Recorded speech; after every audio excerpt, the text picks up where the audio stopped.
कल आप लोगों ने एक क्वेश्चन तैयार किया था। कांग्रेस की स्थापना के पीछे दो सिद्धांत थे, सेफ्टी वॉल्व सिद्धांत और तड़ित चालक लाइटनिंग कंडक्टर थ्योरी पढ़ी थी आपने, है ना। आज हमें उन दोनों थ्योरी की समीक्षा करनी है, कंक्लूजन तैयार करना है। ठीक है, तो अगर पूछा जाए सेफ्टी वॉल्व सिद्धांत क्या है और आप इसमें कहां तक सहमत हैं। हिंदी में सुरक्षा कपाट सिद्धांत क्या है और आप इससे कितना सहमत हैं। तो इसमें हमें लगभग 3 से 4 पैराग्राफ लिखने पड़ेंगे। पहले पैराग्राफ में हम सेफ्टी वॉल्व सिद्धांत बता दें, तो आप सीधा सीधा लिख ही लीजिए सेफ्टी वॉल्व सिद्धांत क्या है। कल हम चर्चा कर चुके हैं, इसलिए आवश्यकता नहीं है कि आपको ज्यादा समझाया जाए, है ना। तो लिखिए सीधा,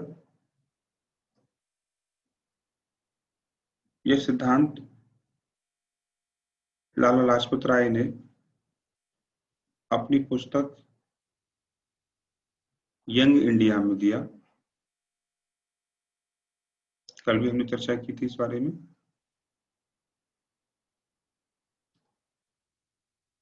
अन्य समर्थकों में आरपी दत्त, अगर आप चाहें तो यहां से भी लिख सकते हैं या देख सकते हैं जो हमने कल डिस्कस किया था ये सब। ठीक है, तीसरा समर्थक गोलवलकर, आरएसएस के संस्थापक गोलवलकर साहब, और सी एफ एंड्रयूज।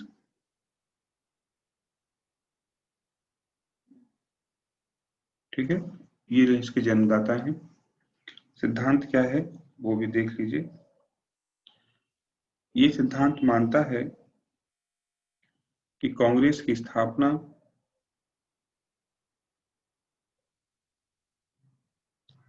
भारतीय राजनीति में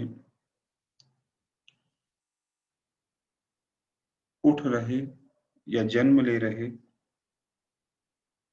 असंतोषों से बचने के लिए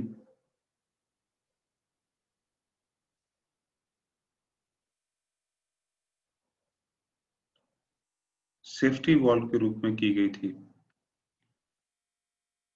ठीक है, तो Congress, establishment of Congress as safety valve to the British empire against unrest rising in Indian society. तो कांग्रेस की स्थापना सरकार द्वारा भारतीय के मन में उठ रहे असंतोषों, जन्म ले रहे असंतोषों को दबाने बचाने के लिए की गई थी। किसको बचाना था? ब्रिटिश सरकार को बचाना था। तो आपकी स्लाइड दिख रही होगी आप लोगों को। तो स्लाइड में मैंने अंडरलाइन किया हुआ है, इससे आप देख सकते हैं इसे। आगे लिखेंगे, ऐसा इसलिए माना जाता है क्योंकि, यानी सिद्धांत का आइडिया क्यों है या ऐसा क्यों फील हो रहा है उसके कारण आप लिखेंगे। नंबर 1, क्योंकि कांग्रेस की स्थापना एक ब्रिटिश A.O. ह्यूम ने कराई थी। तो कांग्रेस हमारे लिए क्यों काम करेगा, ये सोच है। जो स्वयं कांग्रेस के 17 साल तक सचिव रहे, ह्यूम 17 साल तक कांग्रेस का सचिव रहा था। ठीक है, तो एक अंग्रेज हमारे बारे में इतना क्यों सोचेगा। जो सरकार के प्रतिनिधि के रूप में कार्य करते थे या एजेंट के रूप में काम करते थे। कांग्रेस के सचिव में लेकिन एजेंट किसके लग रहे हैं? ब्रिटिश गवर्नमेंट के। पहला। दूसरा, कहा जाता है कि डफरिन और ह्यूम के बीच लगातार पत्र व्यवहार होता रहता था, लेटर डायलॉग होते रहते थे।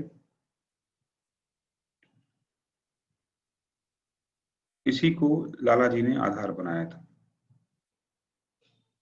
इसी को लाला जी ने आधार बनाया, लाजपत राय ने।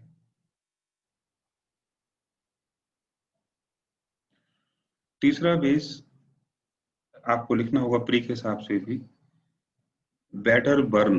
बैडर बर्न कौन है ये एओ ह्यूम का बायोग्राफी लिखने वाला आदमी है, जीवनी लिखने वाला है।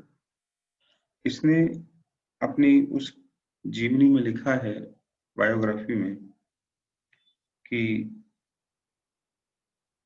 ह्यूम को खुफिया विभाग यानी सीआईडी और नेताओं से, धार्मिक नेताओं से यह इंटेलिजेंस मिला था, इंटेल मिला था, खुफिया सूचना मिली थी कि भारतीय एक और विद्रोह की तैयारी कर रहे हैं। ये बात मैंने आपको कल भी बताई थी। सरकार के पास कुछ इंटेल था इस तरीके का कि फिर से विद्रोह हो सकता है। तो ह्यूम ने उस विद्रोह को सेफ्टी वॉल बनाकर रिलीज कर दिया।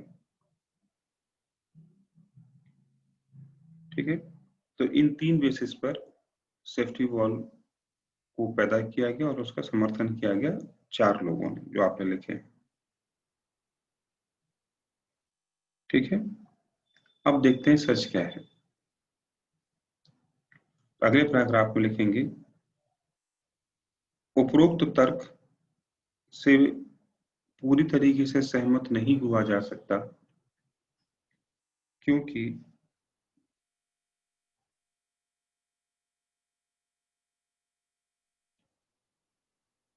बैडरबर्न की जो किताब है जिसमें ये लिखा गया था कि उसे सीआईडी की जानकारी थी,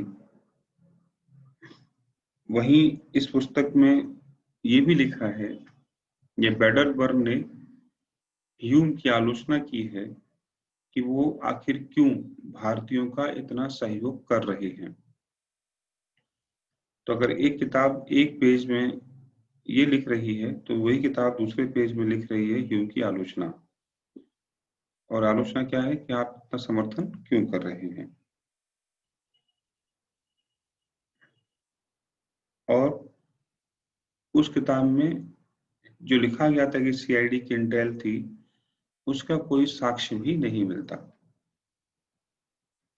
खुफिया जानकारी का कोई साक्ष्य प्राप्त नहीं हुआ है।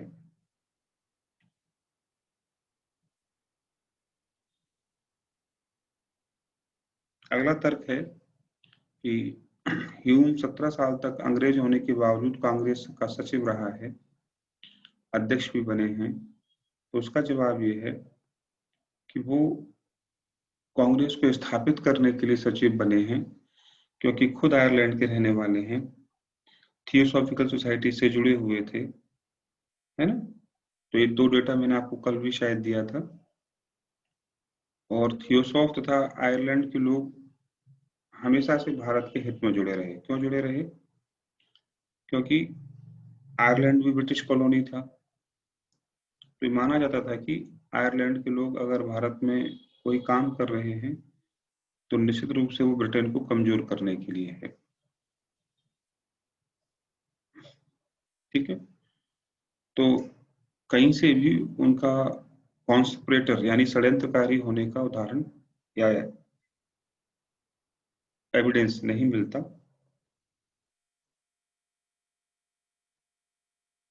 तो अंततः कहा जा सकता है, एक चीज और कह सकते हो, कांग्रेस की स्थापना से पूर्व भी मद्रास, बंबई और कलकत्ता में कई राजनीतिक संस्थाएं बन चुकी थी। आपने कल पढ़ा था। तो भारतीय पहले से ही इस बारे में अवेयर हैं, इसलिए उन्हें किसी अंग्रेज की आवश्यकता नहीं है। इवन भारत के लोग उस समय लंदन जाकर संस्थाएं बना रहे हैं। तो ये मानना बड़ा मुश्किल है कि वही लोग जब कांग्रेस में आए तो किसी के सहयोग से आएंगे या सरकार को बचाने के लिए आएंगे। ठीक है, तो लास्ट पॉइंट ये ऐड कर दीजिए। इस बेसिस पर कहा जा सकता है कि कांग्रेस की स्थापना निश्चित रूप से तत्कालीन परिस्थितियों में भारतीयों द्वारा की गई। हाँ, ये हो सकता है कि जो काम शायद 5-10 साल बाद होता, उस काम को ह्यूम ने 5-10 साल पहले करवा दिया। जो काम 5 से 10 साल बाद होता, वो काम ह्यूम ने पहले करवा दिया, या जिस ढंग से ऑर्गेनाइज करवाया वो भारतीयों को उसमें समय लगता। तो इतना योगदान जरूर ह्यूम का है। अन्यथा कांग्रेस पूरी तरीके से भारतीयों की सोच का परिणाम है।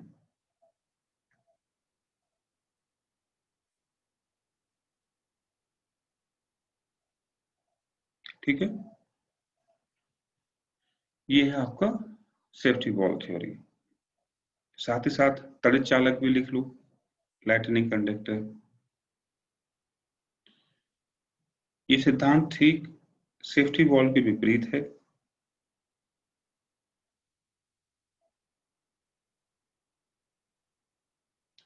जिसमें माना गया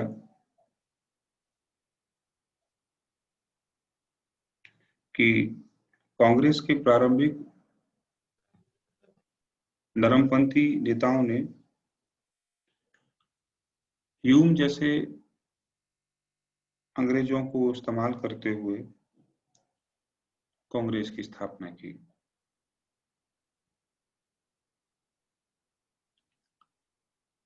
क्योंकि या उन्होंने ऐसा इसलिए किया क्योंकि उस समय इस तरह की कोई संगठन या संस्था बनाना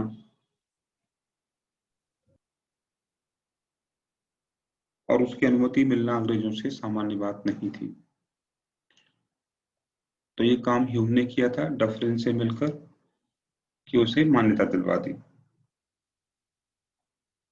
या लंबे समय तक कुछ अंग्रेजों को कांग्रेस से जोड़ के रखकर उनको माध्यम बनाकर कांग्रेस को स्थापित किया और आगे बढ़ाया।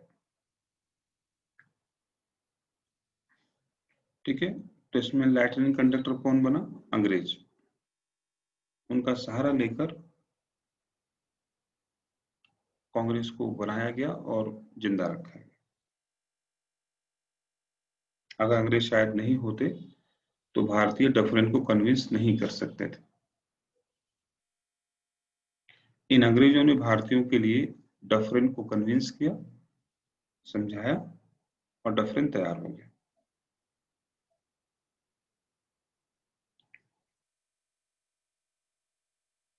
तो ये कल वाले प्रश्न की चर्चा है। तो अगर कोई आपको डाउट है तो आप लोग इससे पूछ लीजिए।